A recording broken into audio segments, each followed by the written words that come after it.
C'est sûr qu'il y a eu l'histoire, par exemple, de Dogi-Simi. Il y a peut-être eu des milliers d'autres histoires. Et ce n'est pas forcément à Bomé. Peut-être à Porte-Novo, peut-être à Ouida, peut-être, comment on appelle, à Niki, à Kouandé, à Savay et tout. Nous avons une histoire qui reste inaccessible pour nous.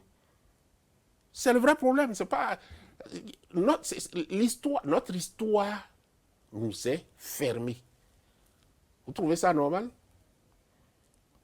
Non, Là, par exemple, en parlant, je vous ai dit que oui, nous avons eu, dans l'histoire du Nankome, nous avons eu un roi assassiné. Enfin, je suis presque convaincu que c'est la première fois que vous l'entendez. Oui, moi, j'apprends. Voilà. Oui, nous avons eu un roi assassiné. C'était le roi Agonglo. Bon, peut-être pas pudeur, on n'en parle pas, mais vous savez, ce fait d'histoire a défini beaucoup de choses, je peux même dire jusqu'à aujourd'hui. Cet assassinat qui s'est déroulé dans l'enceinte du palais. Et donc, qui a fait que le roi Agonglo a été le roi qui a eu l'un des règnes les plus courts. Je peux dire avant Béhanzin, bien entendu. Son règne a été très court. Et c'est vrai que le roi Agonglo, c'est le roi qui a installé les bases, les fondements culturels.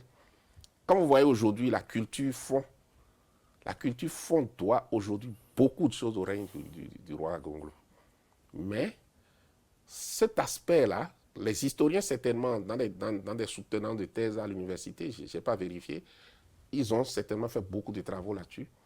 Mais le public comprend quoi? De quel est l'héritage qu'on doit au roi Agonglo? À partir de son assassinat, ce qui s'est passé, comment ça a défini sa succession? Comment ça a défini les rapports de force entre le roi Danlozan et son successeur, Guézo? Alors, comment ça a défini le fait que la plupart des fils d'Agonglo se sont retrouvés en exil?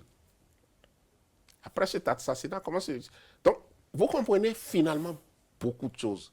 À partir, par exemple, du roi Agonglo. À partir du roi Agadja, vous comprenez pourquoi, par exemple, à Cotonou, quand vous allez à Savi, pourquoi il y a, par exemple, beaucoup de familles fonds d'origine qui sont à Savi? Pourquoi vous trouvez les Soglo à Savi? Pourquoi les grands fétiches, généralement à Savi et Ouida, on vous dit à Gadja Legba? Il faut poser des questions. Mais pourquoi il y a cette référence dans cette zone-là? Tout ce qui est les fétiches royaux, beaucoup de fétiches royaux à Ouida sont reliés au règne d'Agadja. Donc pour comprendre tout ça, il faut connaître son histoire. Donc moi, je ne crois pas qu'on puisse vivre comme ça, à côté de choses qu'on n'essaye pas de décrypter, et penser que ça n'a pas d'impact sur notre vécu quotidien. Oui, ça a un impact.